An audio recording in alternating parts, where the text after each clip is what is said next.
Hi all, this is Mr. Yeager for Physical Science. We are looking at the atom today. We're going to look at the structure of the atom, the particles inside the atom, and then we'll also look at identifying elements based on the structure and the particles inside that atom. That's kind of our plan and goals for today. So here we go.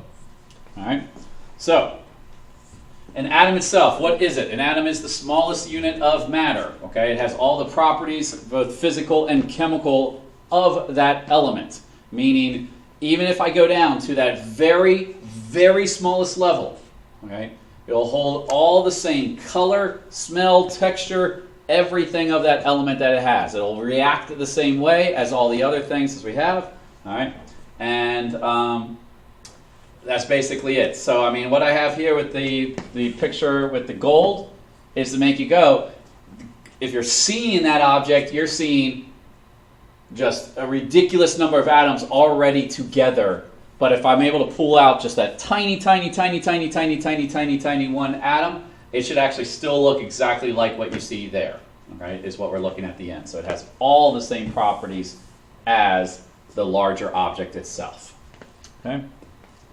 So what are the different particles in the atom? It said parts of the atom, but we're looking at more of the particles of the atom.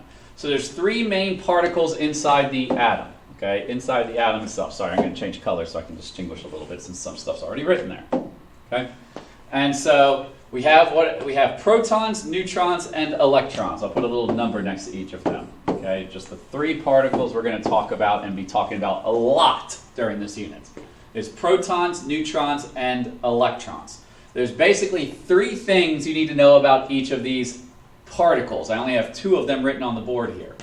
You need to know their charge, where are they, and what's their mass. I'll get to the mass later. These two things first. Protons. Protons have a positive charge.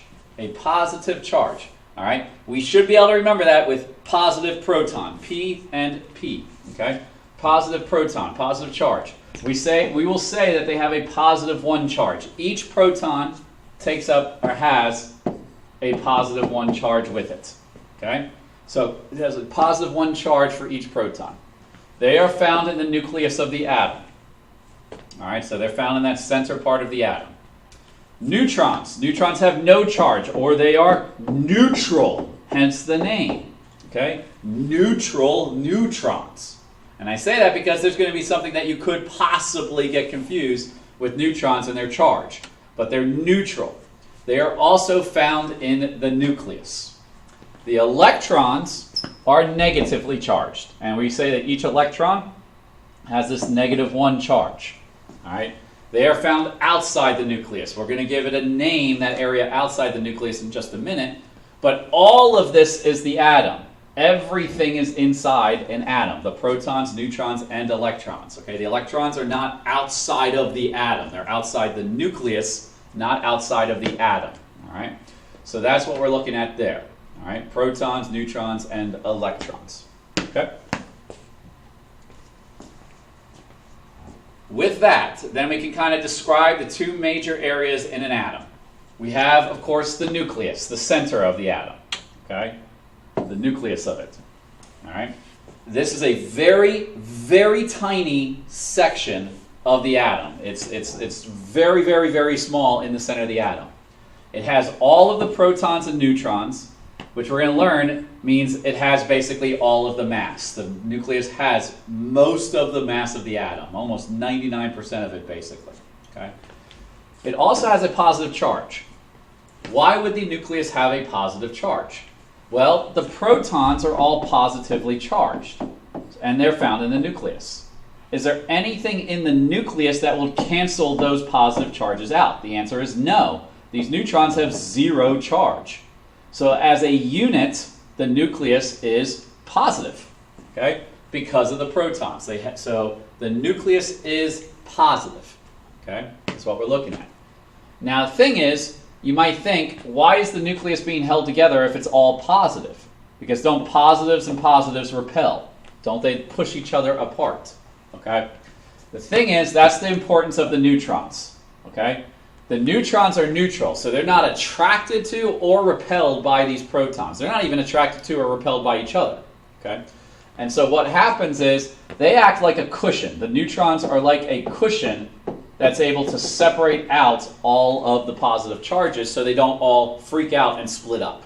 Okay, that would be bad. That would basically be the result. That's what happens with atomic bombs, is the splitting of the atoms, nuclear energy being released very quickly. So these neutrons are able to hold all of that together, all right, because they're able to separate out those positive charges. We do have something called a strong force, and this is the force or energy that holds the nucleus together. I'm going to write that up here.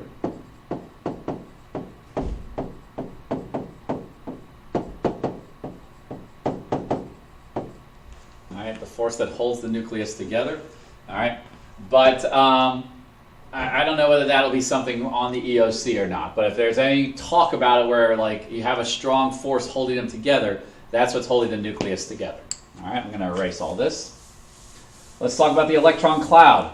The electron cloud is the area outside the nucleus where the electrons are located. I mean, that's what it says right there. They're located and moving there. All right. The electrons are actually organized in what are called energy levels, all right? And so that's why we have the drawing like rings. Like each of these rings is a different energy level. This would be the first energy level, all right? The next ring would be the second energy level, all right? But as a group of all these energy levels, we call it the electron cloud, and that's because these electrons are moving all over the place. There's a lot of space for them to move, and so we don't know exactly where they are at one time. We might know where they are, like what energy level they're on, but I can't really say where they are on that energy level. They could be in multiple places within that energy level. So that's why we call it an electron cloud, is because it's a region that the electrons are located amongst these energy levels. Now, as I said, where protons will repel each other, because positive repels, positive and negatives attract. So the electrons don't fly away from the atom because the protons are pulling on them. The protons do pull on them to keep them within the electron cloud. Now, they'll never pull them all the way in because they're moving. The electrons move, and so they can overcome that overall force pulling them towards the center, but it does make them continue to move around within the cloud itself. They are attracted to that. Okay?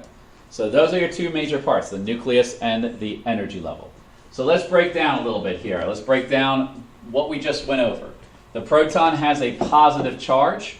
The neutron has no charge, is neutral, zero charge. Electrons are negative. All right, I'm going to skip mass, come back to that. Location, protons are in the nucleus. Neutrons are in the nucleus. And electrons are outside the nucleus. Well, I'll write electron cloud as well, but I want to write outside the nucleus. Electron cloud. All right, electron cloud. So again, a mistake I've seen people do with the electrons, they say it's outside the atom. That is then immediately wrong. Now it's not even part of the atom anymore. As for mass, we said that the protons and neutrons, the nucleus has most of the mass. All right. For particles, for these particles, we measure their mass in what are called atomic mass units. Atomic mass units. All right. And so, I mean, that's just the unit for it, just like grams are. It turns out a proton basically is 1 AMU. A neutron is basically 1 AMU.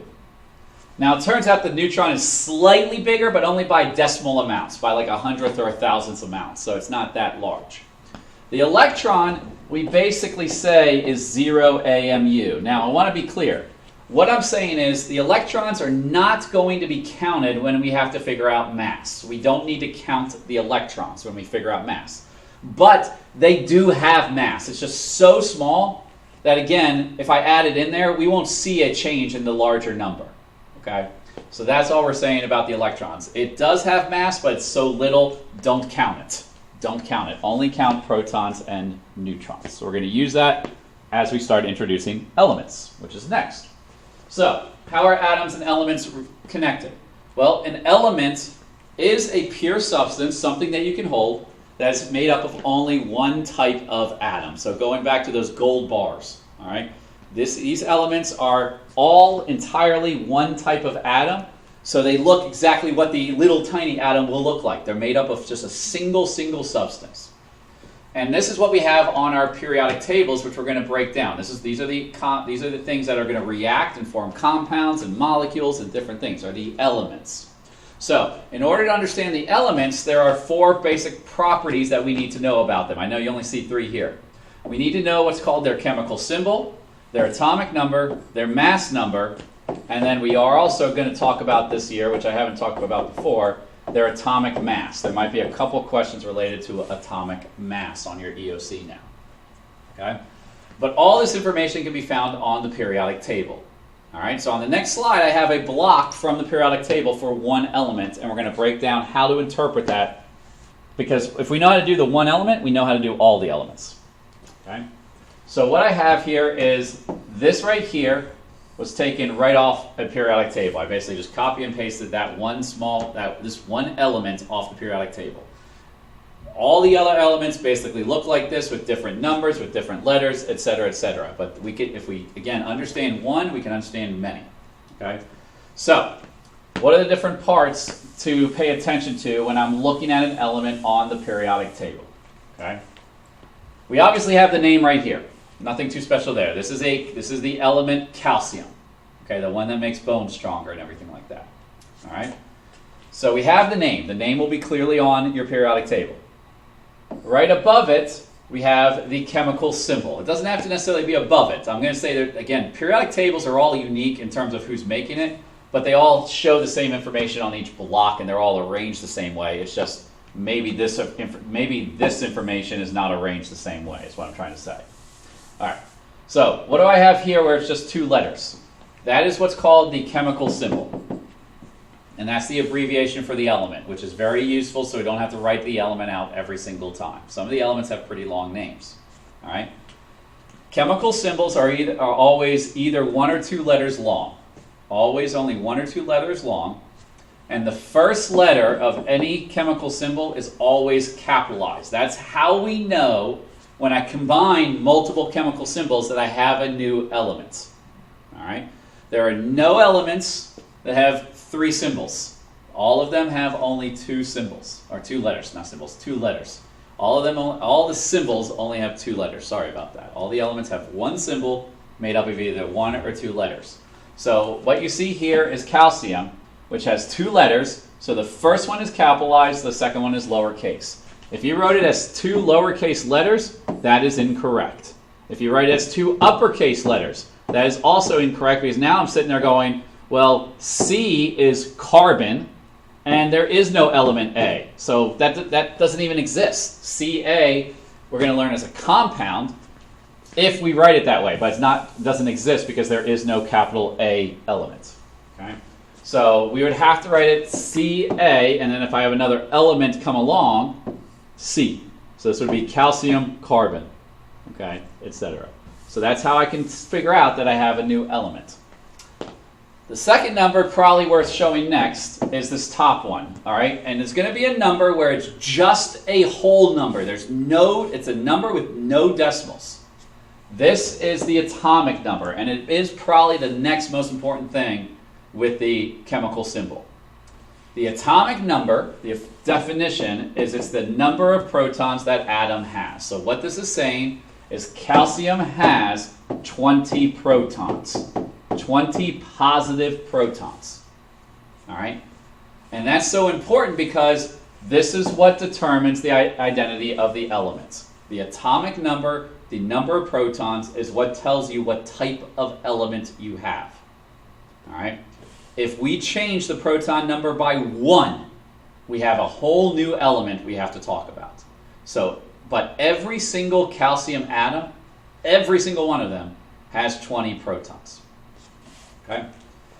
Down at the bottom, we have a number with a decimal. I'm going to tell you, for the most part, this is not going to be very important. We'll come back to it a little bit with isotopes some. But what this is it's what's called the atomic mass. All right?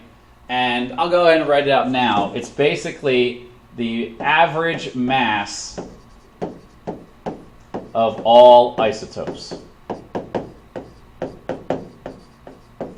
The average mass of all isotopes together. is what the atomic mass is. We don't have to calculate that in physical science. In chemistry, I remember usually doing it with the students. It was a requirement. But for us, we just need to know that's the atomic mass. All right? It is not what we're going to call the mass number. Okay? The mass number is not, there is no mass number on the periodic table.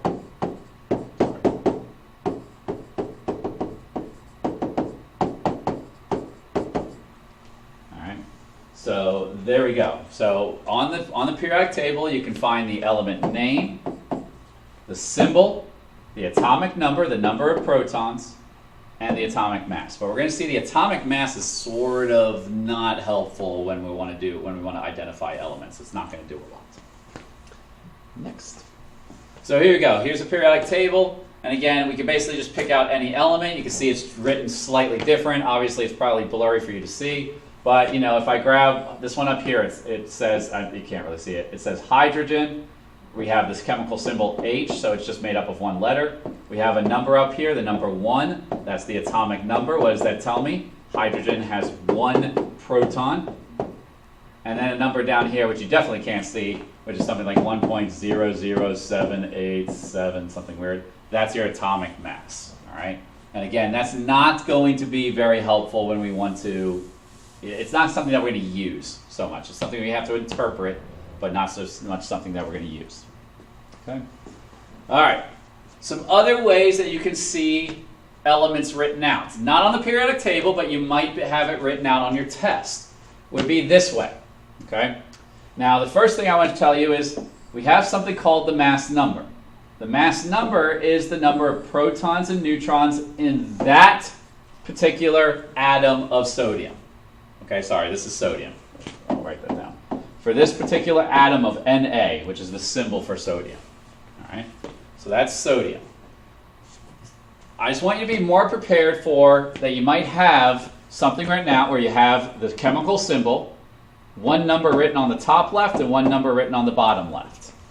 When it's written that way, that has a particular meaning. The bottom number always represents the atomic number. The smaller number, if you want to use that to help you out, is always the atomic number, the number of protons. The top number is the number of protons and neutrons. It's the mass number. Okay? So this is protons plus neutrons. So this is useful if I need to have you figure out the number of neutrons in this atom. Because if this is equal to 23, where 23 is the mass number, and I know from the atomic number that there's 11 protons. 11 plus what is 23? Well, all I have to do is subtract out 11, and that's 12 neutrons. Okay? So this is just another way that we can show an element. We could show its atomic number, mass number, and we could figure out its protons and neutrons based on this setup. The prior setup, I could not figure out the number of neutrons. With the atomic mass, it does not help. Mass number is very specific. There's no decimals, and it'll equal simply the counting number of protons and neutrons in that atom. All right. There are other ways to write the elements. So you can see I have this one right here. It's just like our prior problem. Okay? So this is a very common way where this is the mass number at the top, the bigger number, and this is the atomic number. Number of protons. But we can also write it out like these over here, where you see C12 and carbon 12.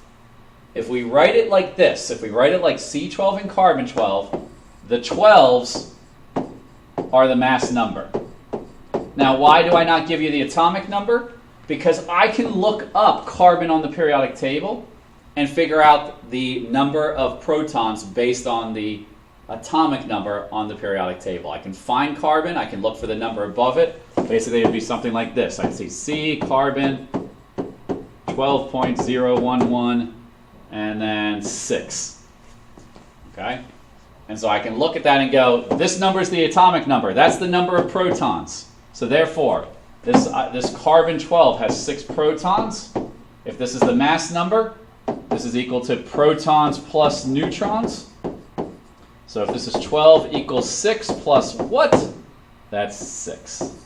So there's 6 neutrons. All right? So there's just other ways that you have to be prepared for on the EOC. They will write these elements out different ways, and we have to know what each of these numbers represent if it's written that way. Okay? What about electrons? What if I want to figure out the number of electrons in an atom? Well, the nice thing, guys, electrons and protons are going to be equal. Okay? And they're going to be equal when the atom is neutral, which is what the atom is going to be during this unit. All right? The atom is not always neutral. We're going to learn that it can have a positive or negative charge. Okay? But for all intensive purposes for this unit, the electrons and protons are equal to each other. They are equal to each other because they have to cancel out. If the atom is neutral, it has 0 charge. So all the protons and neutrons have to equal each other. Okay? Equal. So if I use, again, this atom of sodium, it's okay if you don't know it. You'll have a periodic table. You can look it up and find it. And I said how many protons, neutrons, and electrons? I can figure out protons by looking at the bottom number. That's the atomic number, 11. Well, hey, guess what? That means how many electrons do I have? 11. Does that mean I have 11 neutrons? No. No. Okay? They're not just all the same. It's not that simple all the time. They could be the same. It could be 11, 11, 11, but it's not. Why? The mass number is 23, so this is protons plus neutrons. And we already did this. 11 plus what is 23? 12. So there's actually one more neutron than protons and electrons. Okay? So protons and electrons are going to be set equal to each other. Neutrons can be found by basically by using the mass number. So there you go. So obviously it's time for probably some practice with it, but that is the main idea where you can go on, if I give you a chart and I basically am saying figure out what type of element you have, figure out how many electrons, how many protons, you can use the information provided to hopefully figure out the rest of the information. All right? And that is it. Thanks.